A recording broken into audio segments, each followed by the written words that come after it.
Bonjour tout le monde et bienvenue à l'édition du 15 août du bulletin hebdomadaire d'Infotémis. Je suis William Maillet et je serai le lecteur de nouvelles pour votre bulletin de cette semaine. Alors, cette semaine en manchette, des athlètes de la région qui rayonnent aux Jeux du Québec. Il y a de l'action dans la municipalité de Lorrainville. Une entrevue avec Charlie Trudel, travailleuse de rang. À la découverte du champ de pratique de Ville-Marie et plusieurs autres nouvelles. C'est à Rimouski du 21 au 29 juillet dernier que prenait place la grande finale des Jeux du Québec 2023. Ce sont 177 athlètes témiscabétibiens qui ont pris la route vers le bas du fleuve pour affronter les meilleurs jeunes de la province durant les 2 blocs de compétition. De ce nombre, 22 venaient du Témiscamingue. Nous avons rencontré Laurence Marcoux-Lepage et Anna Maudétier, qui représentaient la région en volleyball de plage, ainsi que leur entraîneur, M. Pierre Côté. Bonjour Pierre. Bonjour. Aussi content de t'avoir avec nous. Peux-tu te présenter, puis c'était quoi ton rôle dans les Jeux du Québec? Alors bonjour, je m'appelle Pierre Côté, j'étais l'entraîneur-chef de l'équipe masculin et féminin des Jeux du Québec en volleyball de plage. Et ça, première expérience de volleyball de plage, aussi... Écoute, c'était ma 11e année en tant qu'entraîneur en volleyball de plage. Les Jeux du Québec, je pense que c'est ma 9e édition du Jeux du Québec en volleyball de plage. Moi, j'en ai fait quand même beaucoup. Fait que une autre belle expérience cette année. Parce que c'est quoi le but du rôle de coach? Parce que aussi, ça va être un peu un tuteur pour les jeunes que tu amènes à l'autre bout du Québec. C'est quoi les responsabilités que ça a? Bien, dans le fond, ça se fait en 2 temps. Il y a la préparation, qui est le camp d'entraînement. Fait qu'à chaque année, on fait une sélection espoir. Donc, les athlètes de l'Abitibi-Témiscamingue, pendant une journée dans une fin de semaine, se présentent. On a un paquet de tests à faire, des tests anthropométriques, des tests physiques, des tests techniques, etc. qu'on fait. Et par la suite, on fait la sélection de 2 athlètes féminins, 2 athlètes masculins pour l'équipe de filles et l'équipe de gars. Et par la suite, il y a un camp d'entraînement. Fait que camp d'entraînement cette année qui était un bon camp, dans le fond, 3 semaines, 3 jours par semaine. Donc, un 40 heures là, d'entraînement avant les Jeux du Québec. Puis, dans le deuxième temps, bien, la compétition qui cette année avait lieu à Rimouski pour les Jeux du Québec. C'est ça, c'est important d'avoir une bonne préparation, de renforcer, dans ce cas-ci, en amont des Laurents, c'est dans toutes ces...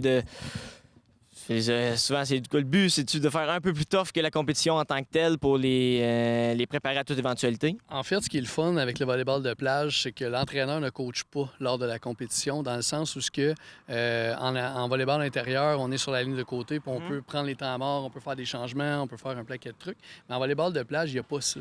Fait que la préparation est super importante avec les athlètes parce que lorsqu'ils se compétitionnent, bien, c'est eux autres qui font le spectacle, c'est eux autres qui font le jeu, c'est eux autres qui décident leur temps d'arrêt, c'est eux autres qui sont dans l'action, qui utilisent leur stratégie, tactique et compagnie. Fait que c'est pour ça que le point de vue préparation est, en tout cas, est très important. Peut-être pas plus qu'à l'intérieur, parce que je pense que la préparation est toujours importante dans tous les termes, mais de la liberté puis l'autonomie que les jeunes ont lors de la compétition entre eux autres, les 2 filles ou les 2 gars, de se parler énormément. OK, qu'est-ce qui fonctionne pas, qu'est-ce qu'on doit adapter, qu'est-ce qu'on doit prendre comme stratégie. Bien, c'est ça le nerf puis le petit côté, le fun du coaching, on prépare pour la pièce de théâtre, puis après que le show est commencé, ben c'est à eux autres, puis c'est eux autres qui partent avec ça. Fait que ça, c'est le fun. De créer des athlètes plus autonomes, qui prennent, parce que dans le feu de l'action, ça, il faut que tu saches, avec le stress, y aller en conséquence. Et du côté aussi pour les gars, très satisfait du résultat pour les 2 gars de l'Abitibi? Oui, on a été très satisfaits. C'est sûr que du côté féminin, on avait une attente très de plaisir, et je pense qu'on a réussi notre mission. On a eu du fun, puis côté performance aussi, je pense que les filles s'attendaient à peut-être une moins bonne performance, mais ils ont très bien performé. Puis avec des bons résultats à la hauteur de leurs habiletés, puis ça, fait que je suis très fier. Du côté masculin, on avait des plus grandes attentes. Les gars ont échappé 2 sets qui ont fait très mal. Mais encore là, c'est de l'expérience. Puis comme les filles le disaient, ou vont le dire, dépendamment, mais c'est quoi faire quand ça va pas bien. Puis chez les gars, un moment donné, c'est ça allait moins bien. Puis on n'a pas su, justement, être capable de clutcher puis de reprendre le contrôle sur le match parce qu'il y avait un bon contrôle puis on a échappé ce match-là. Ça a fait mal, ça a ramené un meilleur résultat, mais en même temps, grosso modo, dans l'ensemble de l'œuvre, écoute, c'est un nouveau sport. À chaque année, quand je coach le volleyball de plage, je compare beaucoup le volley de plage avec le ski de fond puis le ski alpin, qui est du ski, avec 2 skis avec des bâtons, mais c'est complètement différent. Fait que le volley de plage puis le volley intérieur, c'est la même chose. Fait qu'on prend des athlètes de volley intérieur, on les amène en volley de plage, mais il faut qu'ils réapprennent tout, au point de vue tactique, au point de vue stratégique, au point de vue technique aussi, il y a certaines choses qui sont différentes. Fait que c'est ça. Mais est-ce que la mission a été accomplie de donner le bagage? Oui, ça a été fait. Fait que là, au spectacle, il y a eu des petits accrochages, mais c'est ça. On a été bien contents quand même, puis des bons résultats. Parce que ça, eux vont quand même, c'est pas la fin de leur parcours sportif. Eux, souvent, ils vont aller plus loin, ça, jouer au volleyball. Fait que ça fait un bagage d'expérience. Ça se joue beaucoup dans le mental. C'est ça qu'eux autres, ils ont un peu plus manqué, je crois. Exact, c'est bien ça. Puis tu sais, après ça, le volleyball de plage, on a 2 tournois en région, un à Lorrainville, un à Rouen par année. Puis les jeunes, c'est ça, on espère qu'ils reviennent année après année, jouer avec les seniors, avec les vieux, puis ça continue. Mais le volleyball de plage, c'est pas un... souvent, surtout en région, là, oui, au Québec, ça devient de plus en plus populaire, il y a de plus en plus de tournois. Mais sinon, c'est juste de continuer à jouer pendant l'été, fait que de pouvoir jouer à l'intérieur l'hiver, puis jouer au volley à l'extérieur l'été, c'est très bien. Fait que c'est d'autres habiletés, d'autres bagages, puis on est bien content de contribuer à tout ça. Merci, Pierre. Oui. Merci à vous. Moi, je m'appelle Laurence Marcoux-Lepage. Puis moi, c'est Anne Détier. Et ça, vous avez été représenté la grande région de l'Abitibi-Témiscamingue, Jeux du Québec. En quelle discipline? En volleyball de plage. Et ça, vous étiez 2. Est-ce que côté masculin, comment ça marchait, ça? En fait, c'est 2 équipes, une de filles, une de gars. Puis nous, on était les 2 seuls Témiscamiennes qui représentaient aux Jeux du Québec. On est quand même fiers de ça. Puis ouais, c'est ça. Si vous étiez dans le premier bloc, puisqu'il y a 2 blocs pour les Jeux du Québec, et vous étiez les 2 seuls dans tout le grand autobus qui partait pour Rimouski? Ouais, en fait, l'autobus n'est même pas à Ville-Marie, vu qu'on était juste 3. Il fallait monter à Rouyn-Noranda, puis là, on était jumelés avec la gang de l'Abitibi. C'était rough. La run était rough? Très, très rough, très rough.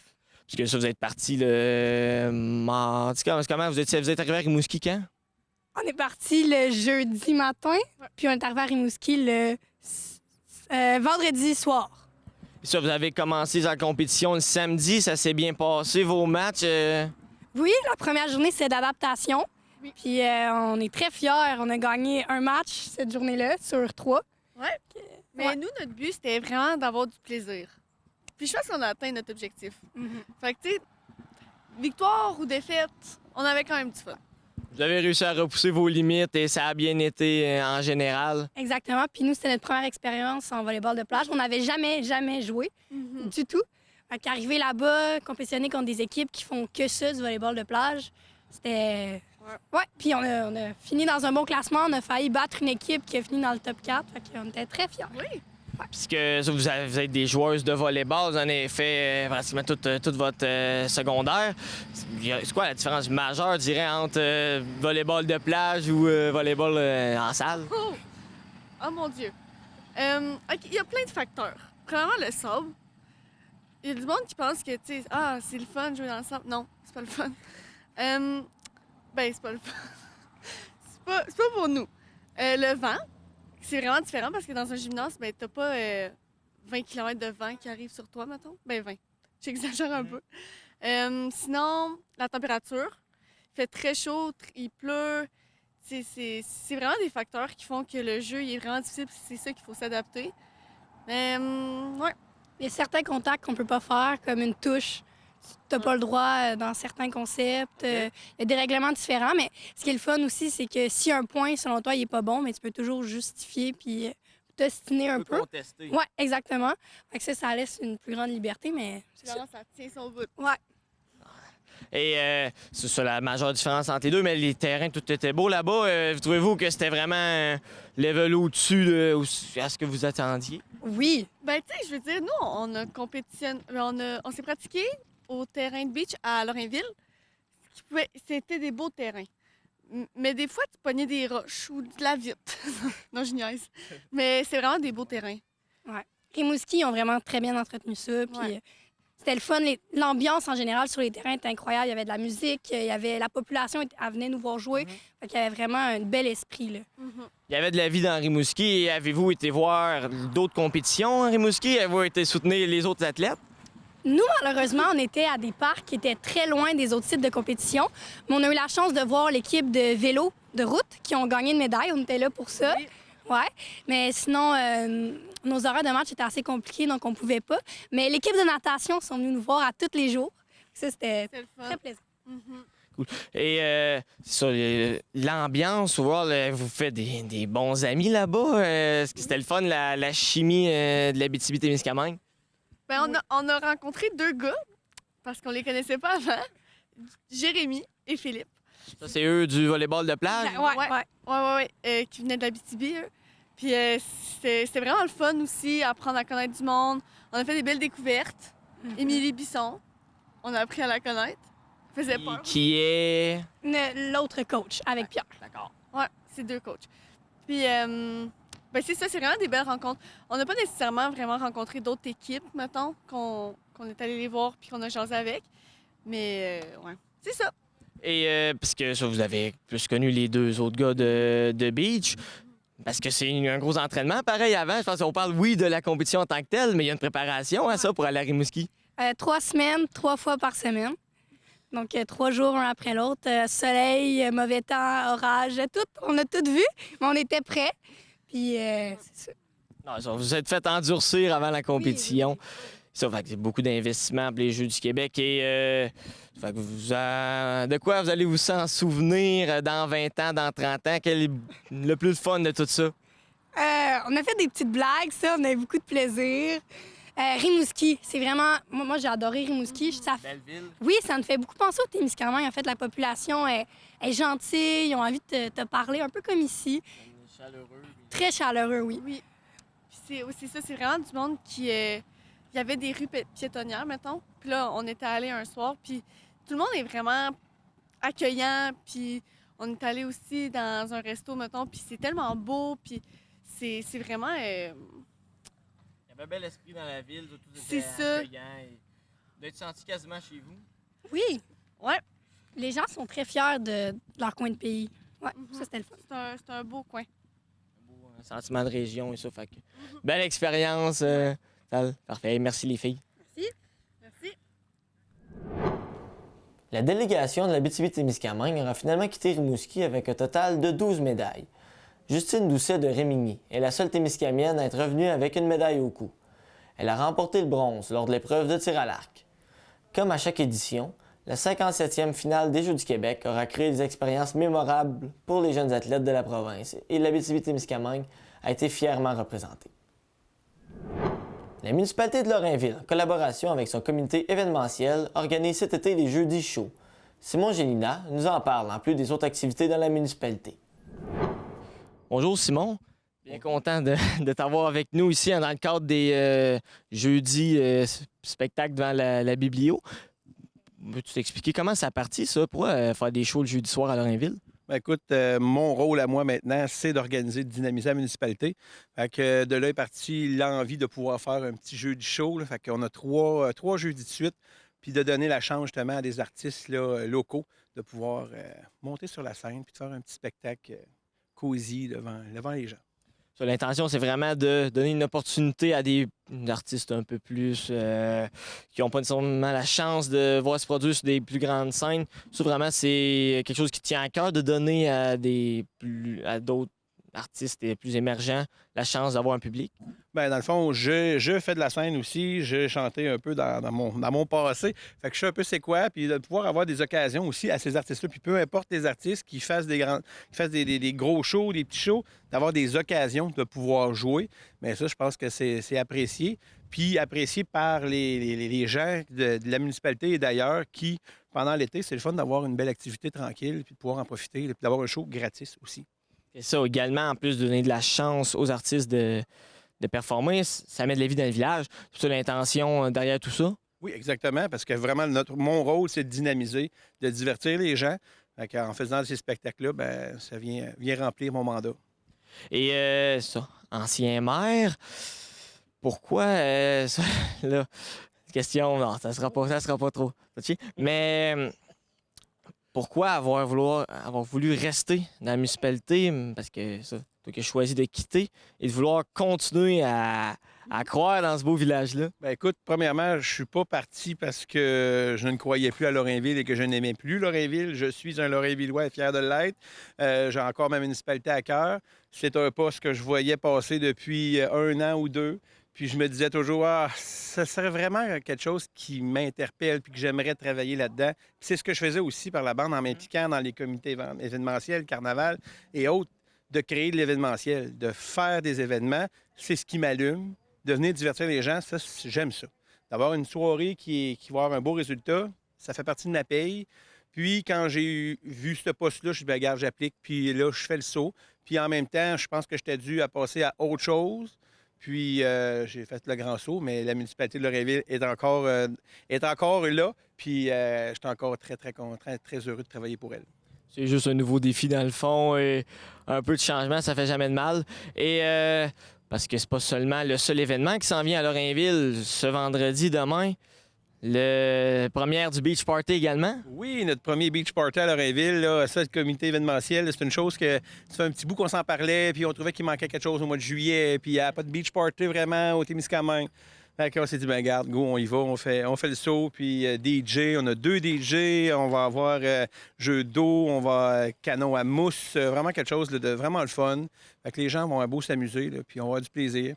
Fait qu'encore là, on va chercher une autre catégorie de gens, c'est ce qu'on veut, puis c'est ce que j'essaie de faire, de pouvoir aller chercher le plus de tranches d'âge possible aussi pour la municipalité.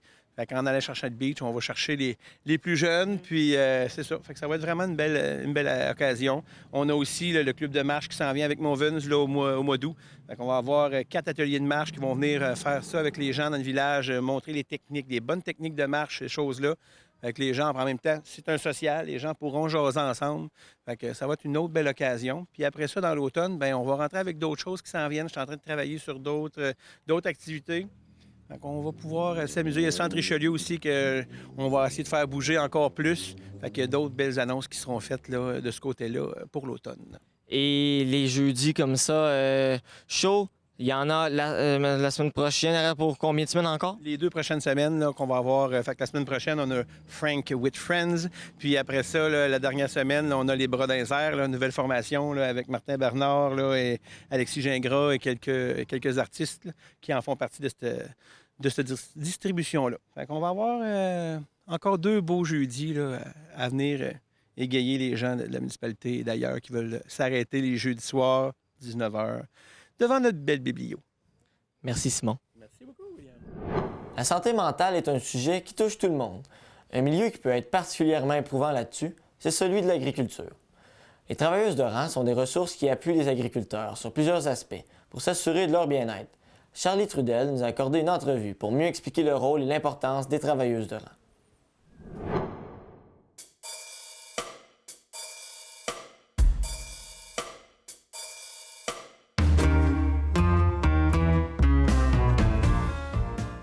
Bonjour Charlie, bien content de t'avoir avec nous ce matin. Pourrais-tu faire une petite présentation pour ceux qui connaissent moins? T'es qui? C'est quoi ton rôle au Témiscamingue? Oui, bien dans le fond, c'est ça, je m'appelle Charlie. Je suis travailleuse de rang au Témiscamingue. Moi, je suis arrivée dans le fond fin octobre 2022. J'ai une technique d'intervention en délinquance. Puis dans le fond, je veux dire notre rôle, dans le fond, aux 3 travailleuses de rang en Abitibi-Témiscamingue, parce qu'on a toutes pas mal le même rôle. Fait que dans le fond, c'est de venir en aide aux producteurs, leurs familles, leurs proches, dans le fond, toute la communauté qui a un lien avec l'agriculture. Puis dans le fond, peu importe les difficultés qu'ils vont vivre, que ce soit un deuil, des conflits familiaux, du stress lié à l'entreprise, des problèmes financiers. C'est vraiment large, toutes sortes de problématiques. Aussi, bien, dans le fond, c'est de les soutenir, les accompagner, puis les référer aux besoins. Puis des fois aussi, c'est juste de jaser avec eux pour diminuer la pression. Tu sais, des fois, ils sont isolés. Les fermes sont de plus en plus éloignées. Tu sais, il y en a moins qu'avant, fait que c'est plus dur de socialiser avec d'autres personnes. Fait que juste le fait de passer puis venir jaser avec eux, bien, ça peut leur faire du bien. Des fois, c'est des aider à voir plus clair, mettre de l'ordre dans leurs priorités parce qu'ils ont vraiment une grosse charge de travail. C'est un service qui est gratuit et confidentiel. Puis dans le fond, nous, on se déplace sur les fermes. Donc, des fois, on fait des visites ponctuelles à la ferme. Des fois, on nous appelle, peu importe. On peut nous rejoindre par message texte, Facebook, téléphone, courriel. Donc, c'est à peu près ça, je dirais, notre rôle. Ça, plein de manières de vous rejoindre. Puis, comme tu as dit, ça, c'est souvent, aujourd'hui, avec la nouvelle réalité des fermes, c'est des fermes de moins en moins nombreuses, mais souvent de plus en plus grosses. Puis c'est ça, je crois, qui fait qu'on a besoin encore plus de vous, puisque c'est des charges de travail, comme tu as dit, très grandes. Oui, vraiment. Et ça fait combien de temps que ça existe, Travailleuse de rang, ou au Témiscamingue, ça fait combien de temps que c'est disponible? Oui, mais dans le fond, au départ, c'était un projet pilote qui a été commencé en 2019. Ils ont engagé une travailleuse de rang pour couvrir l'Abitibi-Témiscamingue. Puis 4 ans plus tard, ben, on est rendu 3 travailleuses de rang. Donc, le service, il était bel et bien utile dans la région. Ça, le test, il a été concluant. Et Oui. ça, maintenant, est-ce que directement en partant, vous étiez 3? Ou il y en a qui sont rajoutés? Au départ, ils n'avaient vraiment juste une, puis après, ils ont vu que le besoin était là, donc ils en ont engagé une autre en Abitibi. Puis maintenant, il y a une deuxième aussi au Témiscamingue, moi, dans le fond. C'est ça. Et c'est quoi, pour expliquer ça, la différence entre une travailleuse de rue et de rang, ça, vous autres, c'est vraiment... c'est le même service que vous offrez, mais vous, c'est vraiment pour le domaine de l'agriculture et ça. Oui, bien dans le fond, je dirais qu'on a comme une petite expertise quant à la réalité que vivent les producteurs agricoles. Puis aussi, dans le fond, nous, on va être amenés à intervenir avec toutes les tranches d'âge, donc enfants, ados, adultes. Pas nécessairement les travailleurs de rue.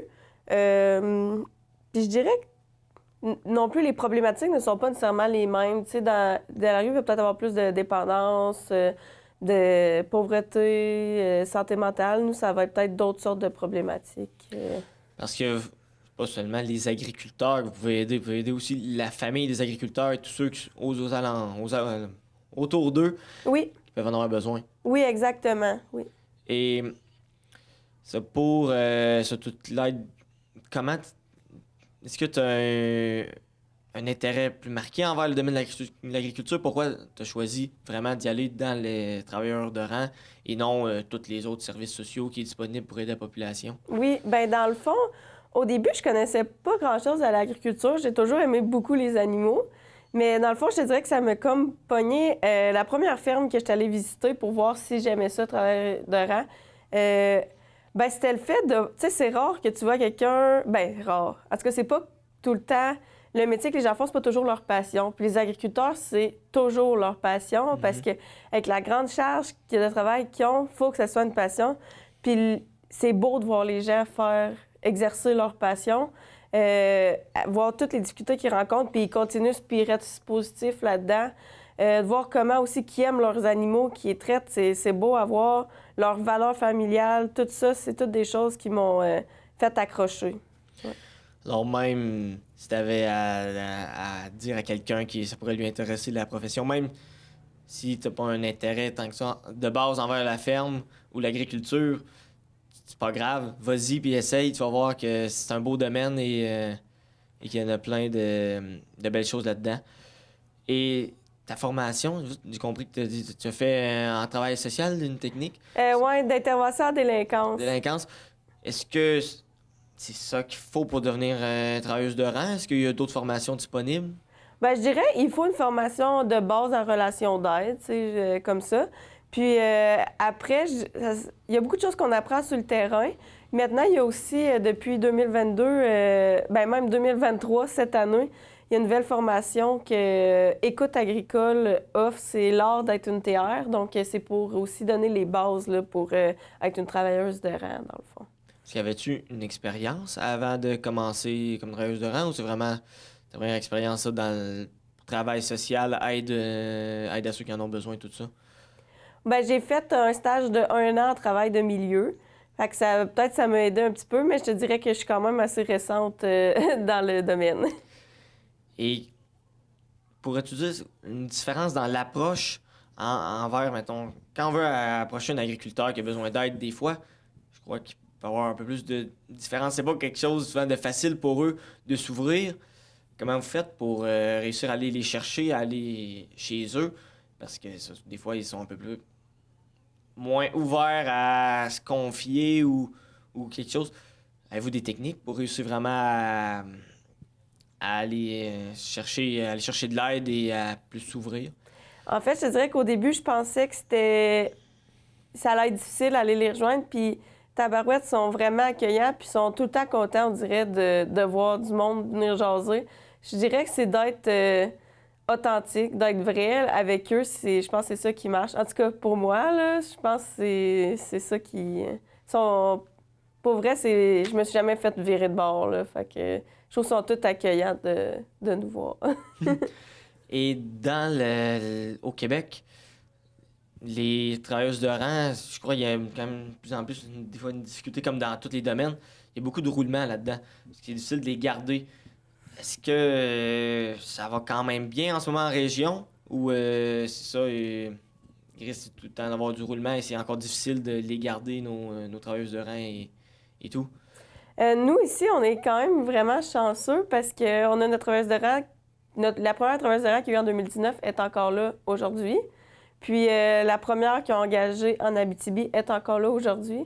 Puis moi, je suis là depuis octobre, puis je suis pas censée m'en aller. Fait que nous, on est quand même chanceux avec le roulement, pour vrai. Ouais. On doit être une assez belle région, Ouais, c'est ça. Et ça à vous garder.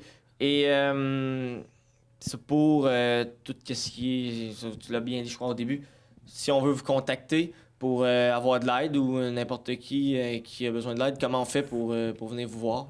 Oui, bien, dans le fond, on est 2 travailleuses de rang plus attribués au Témiscamingue, moi et Sabrina. Puis on a notre collègue Isabelle en Abitibi, qui s'occupe plus de la Vallée de l'Or, Abitibi-Ouest, Abitibi, Rouyn-Noranda. Puis dans le fond, on a toute une page Facebook de travailleurs de rang. Il y a notre page générale. On a tous des téléphones cellulaires. Donc, message texte, appel, Facebook, courriel. On est tous rejoignables de plein de façons. Parfait. Merci, Charlie, pour cette petite entrevue et au plaisir d'avoir fait découvrir à plus de monde votre beau métier. Ben merci. Un des sports phares de la saison estivale est évidemment le golf. Ce sport a plusieurs adeptes dans la région qui le pratiquent. Grâce à cette forte demande, Pierre-Louis Gilbert-Gauthier et Justin Beauregard ont lancé le champ de pratique de Ville-Marie. Nous avons parlé avec Justin, qui nous en a appris plus sur le champ de pratique. Bonjour, Justin. Bonjour, William. Content de t'avoir avec nous ce matin, un peu pluvieux. On est où en ce moment?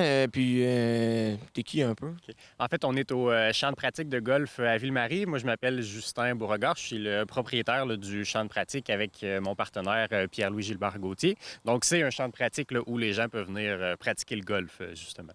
Parfait. Et comment vous avez parti ça? Pourquoi vous avez décidé de partir un champ de pratique comme ça? Bien, là, c'est la 3e année là, où le champ de pratique est en activité. Il y a un club de golf ici à Ville-Marie, mais il n'y a pas de champ de pratique avec là, le club. Donc, l'idée était justement d'en avoir un pour que, d'une part, les golfeurs puissent pratiquer le golf, mais aussi pour que un peu tout le monde qui n'ont jamais joué ou qui ont très peu joué peuvent venir essayer le sport, puis voir un peu là, ce que ça donne là, comme sport. Est-ce que c'était une problématique que plusieurs t'entendaient qu'ils ont dit « Ouais, j'aimerais ça commencer, mais j'ai pas de place où commencer? » Bien, oui, en fait, parce que quand on n'a jamais joué, c'est difficile de commencer sur un vrai terrain parce que le sport est un petit peu difficile à apprendre au début et c'est vraiment sur un champ de pratique avec un panier de plusieurs balles, avec quelqu'un qui nous enseigne un peu les techniques qu'on peut là, venir à développer puis à aimer le sport, là, vraiment. Parce que vous avez un peu un programme de coaching pour aider ceux qui commencent? Oui, tout à fait. Une fois par semaine, les mardis soirs, on a un instructeur là, qui donne des cours privés. Donc ça peut être possible là, ici. Et est-ce que qui vous aide pour avoir ça? Parce que pour avoir le terrain ici, ça doit pas être juste vous, toi, Pierre-Louis, de votre poche qui sont arrivés puis déposé ça. Comment ça partit? Non, en fait, on a eu de l'aide là, de plusieurs entreprises. D'abord, là, il y a la municipalité de Ville-Marie là, qui nous prête le terrain. Donc, le terrain appartient là, à la municipalité. Puis pour nous aider dans les coûts de départ, là, il y a plusieurs entreprises là, qui nous ont aidés. Entre autres, il y a la pharmacie Proxime de Ville-Marie, l'Home Hardware de Ville-Marie, GFM Groupe Financier et Promutuelle Assurance là, qui nous ont aidés là, à démarrer le champ. Et pour ceux qui veulent commencer, il n'y a pas d'âge, n'importe qui peut s'essayer. Il n'y a vraiment pas d'âge. Ça peut être les tout petits, 4-5 ans, jusqu'à ce que vous ayez la forme. En fait, il n'y a pas d'âge limite pour ça. Donc, vous venez au champ de pratique. On a des petits, des grands paniers. On loue des bâtons également. Donc, que vous ayez votre propre équipement ou que vous ayez jamais joué, vous pouvez venir et on a vraiment là, tout ce qu'il faut là, pour vous apprendre. Et c'est quoi les tarifs pour ça? Donc, un de nos objectifs là, en démarrant le champ de pratique, c'était d'avoir une activité qui était abordable aussi. Là. Donc, pour louer un panier de balles, c'est 10 ou 15 dépendamment de la grandeur des paniers. Et si vous voulez louer des bâtons à surplus, c'est un 5 à 10 supplémentaire. Donc, on peut dire que pour un 10 à 20 là, vous avez au moins là, un 30 à 45 minutes de plaisir là, à frapper des balles. En famille, entre amis, seul, c'est vraiment ouvert à tous là, pour ça. Et je dirais, il y a combien de personnes qui viennent ici en moyenne? Tu as un peu des chiffres de... Oui. Bien, là, cette saison, on est ouvert là, 5 jours par semaine, du mercredi au dimanche. Une journée comme aujourd'hui, c'est sûr qu'il n'y aura pas une grande foule, mais les journées ensoleillées, là, on a une quinzaine, une vingtaine de personnes là, qui viennent là, dans la journée là, pratiquer. Puis ce qui est le fun, c'est que contrairement à un 9 trous de golf, quelqu'un qui a juste un petit peu de temps, qui a un 20 minutes, un 25 minutes, on a amplement le temps là, de réaliser cette activité-là en 20-25 minutes. Et ça va être ouvert jusqu'à quand? On est ouvert jusqu'à la fin août. Par la suite, pour le mois de septembre, on prolonge avec seulement les week-ends là, d'ouverture. Donc, la grande période d'ouverture, là, c'est pendant l'été, là, pendant le congé scolaire. Et si on veut en savoir plus? La principale ressource pour en savoir plus, c'est via notre page Facebook, donc Champ de pratique Ville-Marie. C'est là où toutes les informations se retrouvent, là, nos promotions également, etc. Merci, Justin. Et voilà, c'était tout pour votre info Témis de cette semaine. J'espère que vous avez passé un bon moment en notre compagnie. TV Témis est toujours à la recherche d'un journaliste à temps plein pour compléter l'équipe cet automne. Si vous croyez avoir les compétences pour ce poste, faites parvenir votre CV à direction@temis.tv. Pour plus d'informations, contactez-nous au 819-723-2814. Merci d'avoir été avec nous et on se dit à la semaine prochaine pour un nouveau bulletin d'Info Témis.